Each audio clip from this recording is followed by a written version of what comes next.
이 33번째 시간으로 욥을 정죄함과 하나님의 초월성 강조. 이게 누가 한 말이냐면 누가 욥을 정죄해요? 엘리바스가 하고 엘리바스가 하나님의 초월성을 강조한 표현이에요.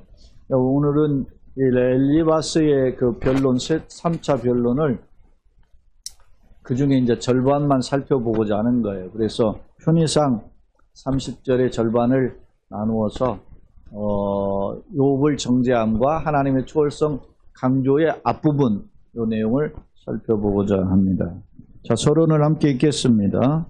욥 22장부터 31장까지는 욥의 세 친구들, 다시 말하면 엘리바스, 빌닷, 수발과의 세 번째 논쟁이에요. 그러니까 이제 욥의 탄식을 듣고 엘리바스가 이제 책망하고 변론하고 하는, 그리고 욥이 다시 반론하고, 그걸 듣고 소위 빌닷이 책망하고 변론하고, 또 욥이 반론하고, 그것을 듣고 또 수발이 책망하고 변론하고, 욥이 또 반론하는, 이런 식으로 1차 변론, 2차 변론이 끝났어요. 이제는 22장부터 31장까지는 3차 변론인데, 그 첫 번째 변론이 이제 엘리바스에 의해서 시작이 되죠. 이 중에 이제 22장의 엘리바스의 변론으로 욥이 환난과 고통을 당한 까닭은 죄 때문이라고 비난해요. 네가 이렇게 고난 당하잖아. 자녀가 몰살당하고 가문이 막 몰락하고 네가 이렇게 질병으로 고통당한 건 죄 때문이야. 이렇게 비난한단 말이에요. 누가? 엘리바스가. 그리고 소위 인과응보의 사상에 근거해서 사필규정이라는 의미로서 악인은 반드시 멸망한다. 그러니까 네가 이렇게 고난당하는 것은 죄 때문에 결과이기 때문에 너 멸망해. 이런 식으로 경고하고 있고, 그러면 어떻게 살려면 회개하라. 이렇게 촉구하고 있는 부분으로 구분을 할 수 있어요. 오늘 22장이 그런 내용으로 가득 차 있어요. 그 중에 이제 우리 1절로 15절만 보는데, 엘리바스가 욥의 비극의 원인이 죄 때문이다. 그러면서 죄의 내용들을 거론을 해요. 그런데 여러분 보세요. 욥이 지금 고난당하는 게 죄 때문이 아니잖아요. 그러니까 사리에 합당한 말이 얼마나 중요한지. 우리가 때로는 살다가 보면 저 사람 말이야 뭐 무능해 뭐 이렇게, 저한테도 그럴 수 있죠. 뭐 저 목회 뭐 무능해서 목회 제대로 못한 거야. 얼마나 능력 없으면 저렇게 목회하지, 뭐 이렇게 이야기 쉽게 할 수 있잖아요. 뭐 저거 뭐 저 하나님 제대로 잘 섬기면 저렇게 살 수 있어? 뭐 이렇게 비난한단 말입니다, 사람들이. 그러면서 그런 근거들을 제시해요. 봐봐, 실력 있는 사람 저렇게 하고 능력 있는 사람 저렇게 살잖아. 이렇게 할 때 우리가 막 속을 말이죠, 다 뒤집어 보일 수 없잖아요. 그런 답답함과 억울함이 있어요. 오늘 본문의 내용도 보면 22장 1절 우리가 15절을 읽었는데, 이게 전부 다 엘리바스가 하는 말이에요. 누구를 향해서? 욥을 향해서 하는 말이에요. 여러분 문장 하나씩, 구절 하나씩 뜯어 보세요. 틀린 말이 있어요? 그러나 적용을 잘못하고 있다. 한번 봅시다. 어떻게 이 사람이 이야기하고 적용하는가 한번 봅시다. 자, 1절 대만 사람 엘리바스가 대답하여 이르되, 엘리바스의 주장이에요. 사람이 어찌 하나님께 유익하겠느냐? 지혜로운 자도 자기에게 유익할 따름이다. 우리의 지혜, 지식, 능력이, 우리가 뭐 노력이, 선행이 얼마나 하나님의 유익이 되겠어요? 그렇죠, 맞는 말이지. 이 말 자체가 틀린 말은 아니죠. 여러분, 내가 예전에도 그랬죠. 전에 이명박 대통령 대통령 되기 전에 서울시장 할 때 서울시를 하나님께 봉헌하겠다 그랬잖아요. 뭐 사람들은 대단하다 그러는데, 하나님 보시기엔 서울시를 봉헌해도 아무것도 아니야. 대한민국을 바쳐도 아무것도 아니라 말입니다. 왜? 하나님 보시기에는 열방은 티끌에 불과해요. 이사야 성경에 보자. 열방은 통에 물 한 방울 물과 같다 그러잖아요. 열방 모든 세계가 물통이. 실제로 그 뭡니까 우주왕복선을 타고 우주에 나가보니까 지구가 초록색 물 한 방울 같이 생겼다. 그러니까 우리가 너 정말 충성하고 헌신하고 봉사하고 해서 많은 열매를 남겼다 할지라도 여기 보면 하나님께 유익하게 하겠느냐, 유익이 되겠느냐 그런 말이에요. 그러면서 단지 그 지혜가 어떻게 지혜로운 자도 자기에게 유익할, 그 지혜가 자기에게 유익할 정도지 하나님께는 아무 유익이 없어. 우리가 이게 맞는 말이죠. 자, 두 번째, 네가 의로운들, 지금 너는 욥이죠. 욥을 향해서 네가 의로운들 전능자에게 무슨 기쁨이 있겠습니까? 그죠? 우리가 의인이라고 뽀기면서 살아도 하나님께는 아무런 상관이 없어요, 사실은. 왜? 돌들을 명하여 아브라함 자손 되게 할 수 있잖아요. 그러시는 분이기 때문에 우리가 아무리 위대하게 살아도 하나님이 그렇게 흡족하지 않아. 그런데 역으로 그러신 위대하신 하나님인데 당신 하나밖에 없는 독생자를 우리를 위하여 보내주셨다? 보시기에 심히 좋아하셨다? 그게 패러독스예요. 그런 위대하신 하나님이 나를 여전히 사랑하신다. 할렐루야죠. 그러니까 그런 은혜의 약속에 내 마음이 어떻게 해요? 설레고 감사할 수 있어야 돼. 그게 믿음이라 말이에요. 그게 은혜라 말이에요. 자, 3절에 그렇죠.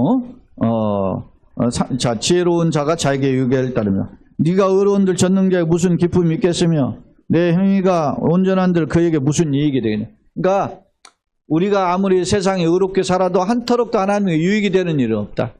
그런 말. 왜? 하나님 자체로 완벽하신 분이기 때문에 전체적으로 완전하신 분이잖아요. 자, 하나님이 너를 책망하시며 너를 신문하심이 너희 경건함 때문이야. 예? 이게 이제 단도직입으로 딱 이야기해요. 하나님 이런 분인데 지금 너 이렇게 지금 고난당하고 있잖아. 그런데 지금 욥이나 친구들은 이 고난이 누구로부터 왔다고 생각해요? 하나님의 징계라고 생각해. 욥도 그렇게 생각하고 있거든. 근데 사실은 이 고난이 어떻게 왔어요? 사탄의 시험 때문에 온 거거든. 근데 욥이나 친구들이 하나님이 너를 책망하시며 너를 신문하시며 지금 막 욥이 고난당하잖아요. 너의 경건, 네가 잘나가지고 네가 의롭게 살았기 때문에 이런 일을 당하는 거야? 하고 묻는다 말이에요. 자, 네 악이 크지 아니하냐? 네 죄악이 끝이 없느니라. 네 죄가 크고 네 악에 네가 범죄한 것이 크기 때문에 이런 결과를 당한 거야. 이렇게 이야기하는 거예요. 지금 평가를. 그러면서 자, 그러면 욥이 어떤 악을 행했을까? 이 친구들이 보는 기준이 있을 거 아니에요? 봅시다. 6절 까닭없이 형제를 볼모로 잡으며 헐벗은 자의 의복을 벗기며. 그러니까 욥이 형제를 볼모 잡았고, 볼모 잡았다는 것은 돈 안 갚는다고 이렇게 감옥 가두는 거예요. 갚을 때까지. 그렇게 했고 또 헐벗은 자의 의복을 벗기며. 가난한 사람이 옷이 제대로 있겠어요? 그랬더니 그것을 빼앗았어요. 제가 지난 월요일날 미얀마로 출국한 그 선교사님 한 분 있는데 우리 한만성 선교사님 아직 여기 계시고 거기 이제 미얀마에 같이 사역을 하시는 선교사님 갔는데 교회 여기 계실 때 지난주에 우리 교회 한번 오셨었어요. 오셨는 거 제가 선물 받은 그 신발을 한 번도 안 신은 거를 그 선교사님한테 드렸어요. 그랬더니 아이고 저 신발 필요했는데 목사님 감사합니다 하고 가더라고. 근데 공항 나갈 때 보니까 신었더라고. 너무 감사하다고 저한테 또 개인적으로 카톡도 보내주고 그랬는데 왜 그래요? 헐벗이 없는 사람들은 하나라도 소중한 거야. 근데 있는 것까지도 빼앗았으니 헐벗은 자의 의복을 벗겼다는 거예요. 예? 인정머리 없는 거죠. 그랬어요. 또 목마른 자에게 물을 마시게. 여러분 목마르면 물 한 잔 주는 것은 대접하는 기본적인 상식이에요. 마태복음 25장에 예수님 그랬잖아요. 천국에서 이제 보좌에서 심판을 하는데 오른편의 양과 왼편의 영으로 갈라놓아요. 염소로. 그때 오른편의 양들에게 뭐라고 합니까? 내가 헐벗을 때 먹을 걸 주고 굶주렸을 때 먹을 걸 주고 헐벗을 때 입을 걸 주고 목마를 때 마실 걸 주고. 우리가 언제 그랬습니까? 그러니까 지극히 작은 자에게 한 것이 내게 한 것이라 예수님 그러잖아요. 그러니까 목마른 자에게 물 한 컵 대접하는 거 그거는 고대 근동에서 상식적인 그 이웃을 돌봄이에요. 예수를 믿든 안 믿든 하나님 믿든 안 믿든 간에. 응? 그런데 여기 7절에 목마른 자에게 물을 마시지 아니하게. 이건 아주 악질이죠. 그 다음에 줄인 자에게 음식을 주지 아니하고. 우리 거린들 오면은 음식 대접하고 이런 거 뭐 우리 옛날에 보면 전통 요즘은 다 문을 잠궈 놓는 사회이기 때문에 지주마다 거린들이 없고 그러니까 이제 뭐 어디 저 서울역이나 이런 데 노숙자 있잖아요. 그런 건데 그 보통 이게 물을 주고 음식을 한 끼 대접하는 거는 보통의 이제 상식적인 접대인데 요번 그걸 하지 않았다는 거예요. 누가 보기에? 엘리바스가 보기에. 그래서 네가 이런 것을 하지 않는 기본적인 선도 안 했기 때문에 너 악한 놈이야. 그렇게 해서 고난당하는 거야. 이런 식으로 지금 비판하는 겁니다. 8절. 권세 있는 자는 토지를 얻고 존귀한 자는 거기에서 사는구나. 네가 힘 있다고 토지를 더 많이 소득 취하고 좀 거기에서 또 좋은 집에 사는구나. 사랑하는 여러분, 우리가 조금 아파트 평수 늘려가고 또 조금 집에서 사는 거 그거 잘못 아니죠. 그죠? 근데 자기만 떵떵거리고 살고 누구 주변에 가난한 사람 돌보지도 않는다. 그런 것은 하나님 기뻐하지 않아요. 부자가 더 큰 부자가 되는 것이 축복이라고 보면 그거 그렇게 사는 거 나쁘지 않죠. 그러나 그런 복을 어떻게 해요? 나만 누리고 살라고 하는 게 아니라 말입니다. 가난하고 어렵고 힘든 사람 돌보라고 하나님이 나에게 기회를 주신 거예요. 가난한 사람 돈 줄래도 줄 수가 없잖아. 뭐가 없어서. 물질이 없으니까. 근데 하나님은 물질을 주셨다? 그러면 도라고 하는 거예요. 우리도 보면 부자가 막 헌신하고 그러질 않아요. 힘들고 어려운 사람들이 어려움 중에 하는 거야. 그것이 귀하다. 자, 9절. 너는 과부를 빈손으로 돌려보내면 고아의 팔을 꺾는구나. 고아와 과부는 우리나라도 그렇지만 이스라엘에서는 가장 힘이 없는 사람들이에요. 힘이 없는 사람들을 어떻게 했다? 돌려보냈다. 룻기에 보면은 어떻게 해요? 보아스가 이 일꾼들한테 이야기하잖아요. 추수를 하면 곡식이 옆에 있으면 주워가지고서는 그걸 가지고 모아가지고서는 이제 생계를 유지하는 사람들이 이삭 죽게 하는 사람이 있단 말이에요. 그러니까 룻이 있고 그렇게 하니까 오히려 이삭을 더 뿌리라고 그러잖아요. 왜? 그게 사랑의 표현이에요. 여러분, 우리가 나무에 과일을 내도 가을에 추수를 할 때 다 안 따요. 뭐 남겨놓죠? 까치밥은 남겨놓는단 말이에요. 과일 한 2개 남겨놓아요. 왜? 누가 먹으라고? 까치가 먹으라고. 겨울 내에. 그것이 인간의 인심이에요. 근데 오늘 엘리바스가 보기에 너는 욥을 향해 너는 과부의 손을 빈손으로 돌려보내고 고아의 팔을 꺾었는데 있는 것도 빼앗는 거 아니에요. 이게 강포를 행했다 그렇게 비판해요. 그러면 그렇기 때문에 올무들이 너를 둘러있고 네가 지금 이렇게 고난당한 그런 것 때문이야. 그렇게 이야기하면서 두려움이 갑자기 너를 엄습하며 어둠이 너로 하여금 보지 못하게 하고 홍수가 너를 덮느니라. 그래서 이런 걸 콩 심은 데 콩나고 팥 심은 데 반다는 것처럼 네가 악을 심었기 때문에 이런 고난을 당하는 거야 하고 막 비판한 거예요. 자, 여러분, 우리가 1절로 11절 읽어봤지만 욥의 행위가 이런 적이 있습니까? 이 말이 그럴듯한 것 같은데 사실은 적용을 해보면 욥에게 적용을 한마디도 한 문장도 욥에게 바른 지적이 아니죠. 우리가 예전에 제가 그 신학대학원 그 다닐 때 우리 선도사님이 운동화를 이렇게 뒤꿈치를 깨물어서 신고 가더라고. 우리 옛날에 생각할 때 운동화 깨물면 좀 껄렁껄렁하는 사람들이 하잖아요. 응?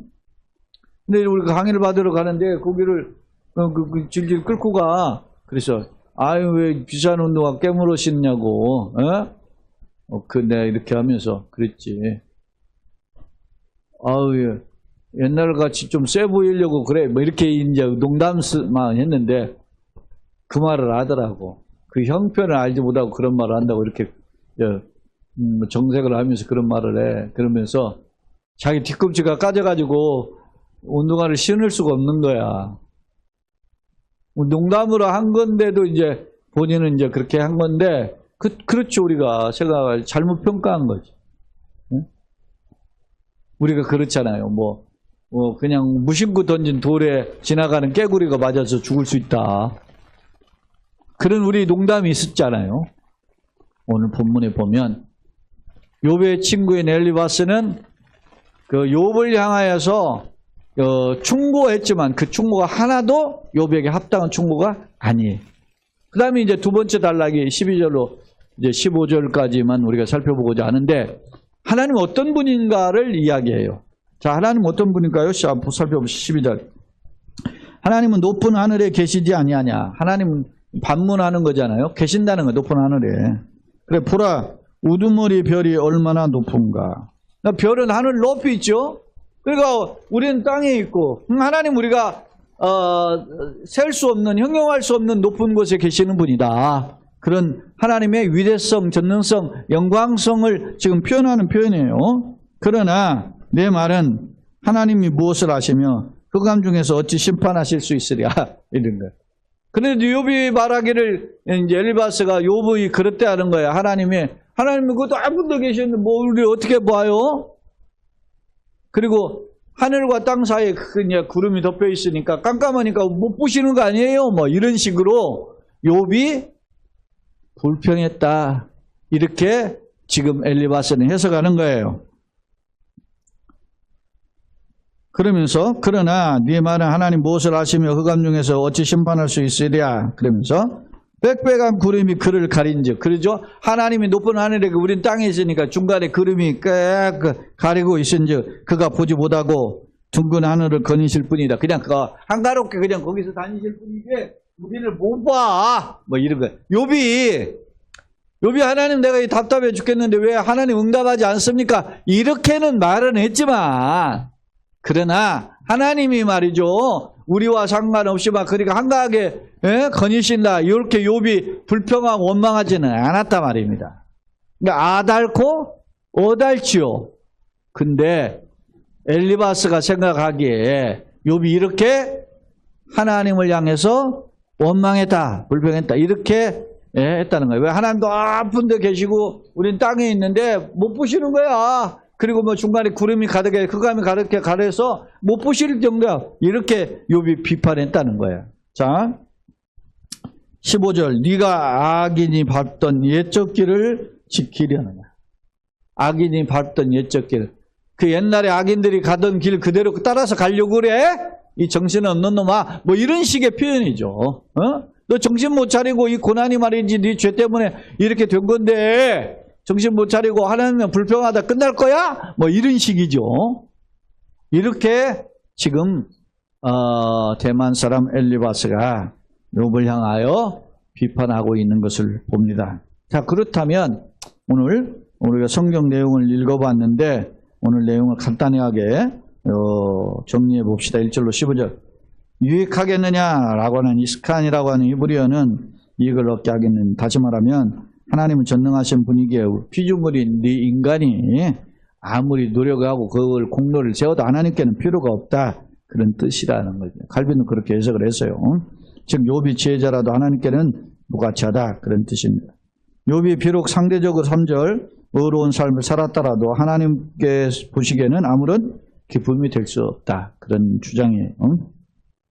그러면서 이제 4절에 욥에 대한 이제 조롱과 빈정거리는 표현을 하고 있는데 하나님께서 욥을 심판하신 까닭은 욥의 의로움 때문이 아니라 사실은 죄 때문이야 라고 지적하시면서 의복을 벗기며 라는 것은 비교테 타시푸트는 히브리어는 이는 채무자의 겉옷을 담보잡는 행위다.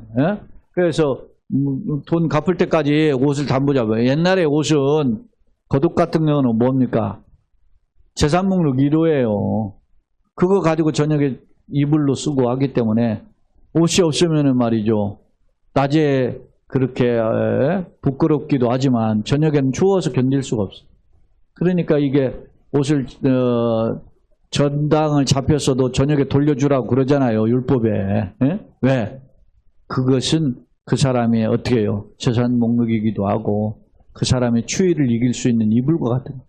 그러니까 설령 돈을 안 갚아도 그거 돌려줘라 그랬는데 욥은 이렇게 옷을 저당 잡고 안 돌려주는 그런 짓을 했다. 폭행을 강포를 행했다. 뭐 이런 뜻으로 지금 비판한 거죠. 7절 고대 근동에서 목마른 자에게 물을 주며 또한 배고픈 자에게 음식을 제공한 기본적인 의로운 행위인데 욥은 선행을 베푸지 않았다라고 비판하고 있죠. 9절 특히 가장 힘이 없는 돌봄의 대상이 고아와 가부죠. 근데 그들의 호소를 거절했다라고 지적해요. 그런 욥이 범죄로 말미암아 지금 현재 어둠, 고난에 빠졌고 홍수에 빠지겠다. 홍수에 막 지금 떠내가는 그런 상태에 빠지게 되었다라고 지금 엘리바스가 욥을 비난했어요. 지적한 거죠.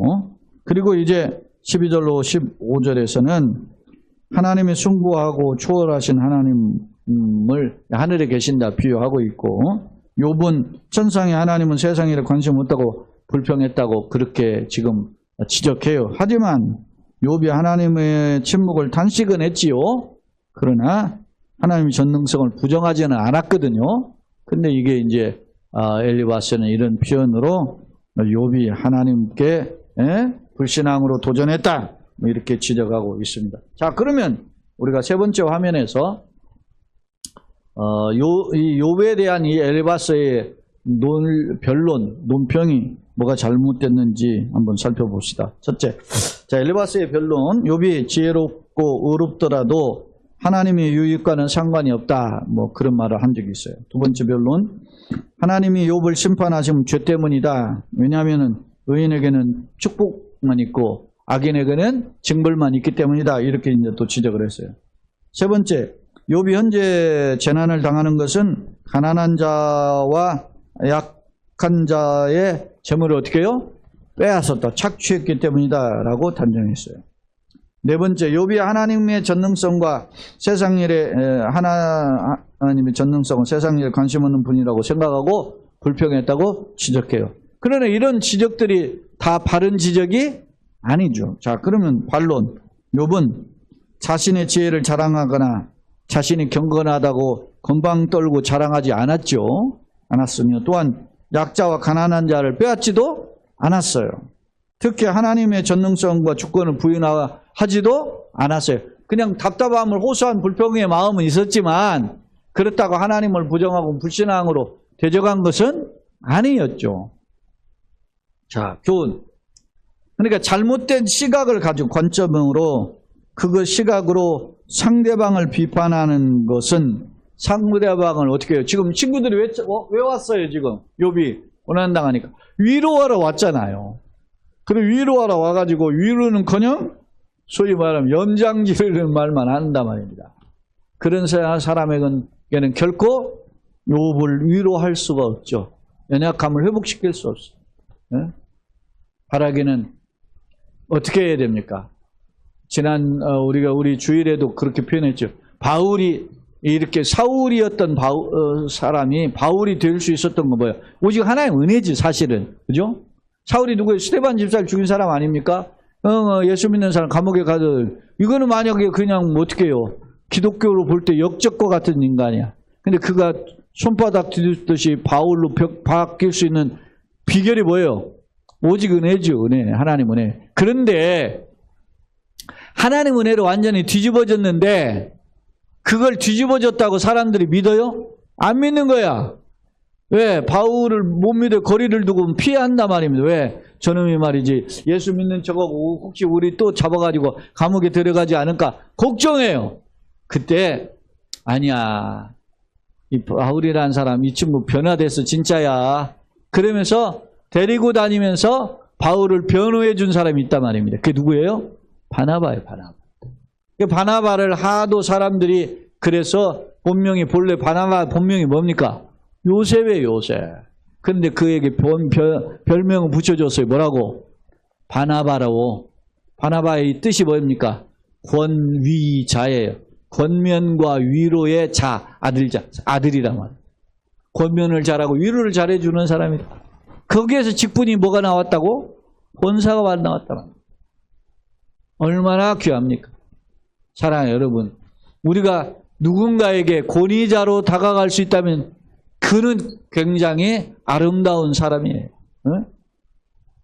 세상에 나로 인해서 위로를 받고 힘을 얻을 수 있다면 그게 축복의 통로가 되는 줄로 믿습니다.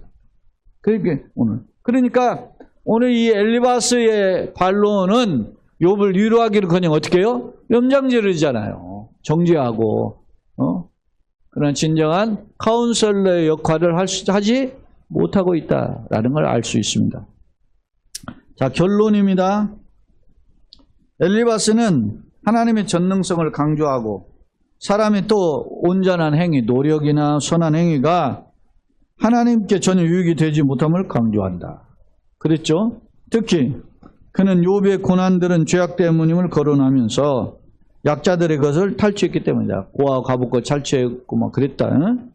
때문이라고 하면서 네가 받는 고난은 어떻게 해요? 인과응보의 사상에서 네가 죄를 지었기 때문에 이런 고난을 짓는 거야 하면서 자기네들이 목격한 것도 아니잖아요. 욥이 잘못한 것을. 그런데도 욥이 당하는 고난을 죄의 결과로 생각하고 네가 이런 죄를 지었지 하고 막 정죄를 한 거예요.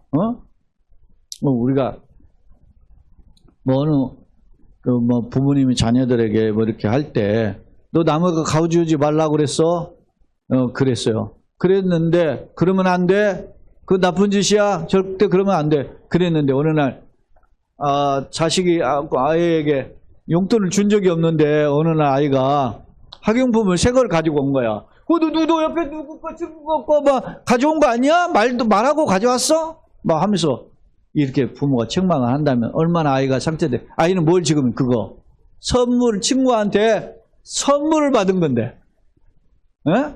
그렇게 하면 아이가 상처될 수 있잖아요. 우리가 그런 경우가 간혹 있을 수 있지요. 응? 그러니까 우리가 사리에 합당한 말을 할 수 있는 것, 그것이 지혜구나 그런 생각을 하게 돼요.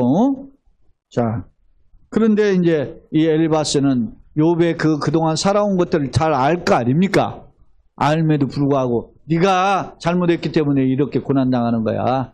그렇지 않고는 선하신 하나님이 너한테 징벌할 리 있니? 하면서 이렇게 정죄했다는 겁니다. 또한 엘리바스는 하나님의 정능성을 상기하면서 욥이 이런 하나님을 부정하고 있다고 지적을 하고 있다는 거죠. 욥이 그런 적이 없어요.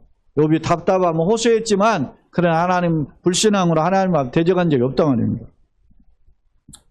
자, 하지만 욥이 비록 하나님의 침묵하심을 탄식했죠. 왜? 욥도 아까 전제했잖아요.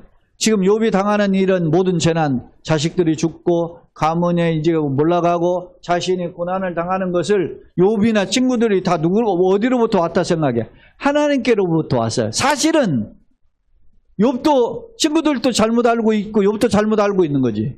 예? 사실은 뭐 때문에요? 사탄이 하나님께 찾아가가지고 말이지 내게 신청한 거 아니에요. 하나님한테. 하나님 욥이 하나님 복 주셨으니까 저렇게 잘 섬기는 거지. 빼앗으면은 그거 그냥 다 범죄할 겁니다. 그러니까 하나님이 생명을 건너지 못하게 하고 허용을 했잖아요. 그런 과정에서 펼쳐진 거라. 이 말은 역으로 이야기하면 하나님이 여전히 욥을 어떻게 하고 있다? 기대하고 있는 거예요. 지금 욥을 어떻게 하고 자랑하고 있는 거죠. 때때로 사랑하는 여러분, 우리가 힘든 길을 걸어가지만 하나님은 때때로 우리를 어떻게 해요? 기대하고 인정하고 계시고 심지어는 뭐요? 자랑하고 계신단 말입니다. 야, 강 목사 친구 말이야. 우리 있는데 목회자 참 그래도 하려고 하죠. 보세요. 오늘도 이렇게 텅 빈 예배당에 우리 권사님 오셨지만 그 하고 있는 거. 내가 얼마나 고민하겠어요. 이 예배당 빨리 문 닫아 버려야 되나 고민한. 응? 사실은 이게 우리가 뭐 돈이 넉넉한 것도 아니고 이 건물이 한 달에 나가는 이자만 해도 얼마예요. 그래서 제가 이 우리 501호 일런 라인 예배당 라인만이라도 매매를 하고자 해요. 사실은. 그래서 빚이라도 좀 갚아야지. 그런 생각이 있어요. 그런 고민이 얼마나 있어요, 내가. 그렇지만 그럼에도 불구하고 할 때 하나님이 저한테 야, 강 목사, 너 인마 대충 목회 그렇게 책망하시기보다는 기특하게 여길 수 있다. 왜 보세요, 제가 이렇게 저 설교문을 여러분한테는 한 장 줬지만 나는 2장 지금 준비해 가지고 와서 설교하고 있어요. 영상으로는 여러분에게 화면이 내 화면으로 나가지만 저는 이렇게 가지고 준비하고 와 있어. 한다고. 나에게 제가 스스로 저희를 제 자랑하는 것 같아서 조심스럽지만 최선을 다한다는 말을 하고자 하는 거예요. 그걸 누가 아시는 거예요? 하나님. 자, 욥은 이런 답답함을 그런 이면에 감춰진 하나님의 위장된 축복을 깨닫지 욥도 못한 거죠. 자, 정리하면 욥을 향한 엘리바스의 변론과 책망에는 정당성이 어떻게 해요? 부족함을 엿볼 수 있어요. 나는 내 자신의 관점으로 함부로 누군가를 판단하고 평가하지는 않는가. 성전에서 두 사람이 가서 기도하잖아요. 예수님의 비유의 교훈에 보면 누가복음 18장에 하나는 세리가 가서 기도하고 감히 고개를 들지 못하고 가슴을 치면서 주의 나는 죄인으로서 나를 불쌍히 해서 기도하죠. 하나는 바리새인은 어떻게 하늘을 우러러서 손들고 기도하죠. 그러면서 나는 저 세리와 같지 않습니다. 자기 의를 드러내요. 그리고 나는 일주일에 2번씩 금식하고 소득의 11조를 다 바칩니다. 얼마나 귀해요. 근데 그것이 자기의 자랑이 되면은 안 된다라는. 뭐라고 예수님 평가합니까? 이 가슴을 찌든 이 세리가 저보다 바리새인보다 의롭다함을 받고 돌아갔다. 사랑하는 여러분, 나를 평가하실 이는 하나님이십니다. 그러니 내가 선한 싸움을 싸우고 달려갈 길을 마치고 믿음을 지켰으니 이제 의로운 재판장에 내게만 아니라 주의 나타난 사모하는 자에게 이 의로운 면류관을 주시는 것은 주님의 몫이에요. 바라기는 그런 은혜가 우리 걸음 가운데 내 개인과 가정과 삶의 현장에 특히 가정의 교회 가운데 베푸시기를 예수님의 이름으로 축원합니다. 마지막으로 하나님의 시각으로 때문에 그렇기 때문에 내 눈이 아닌 세상 관점이 아닌 하나님의 시각으로 이웃을 바라보는 그런 믿음과 지혜와 분별력이 있기를 예수님의 이름으로 축원합니다. 아멘.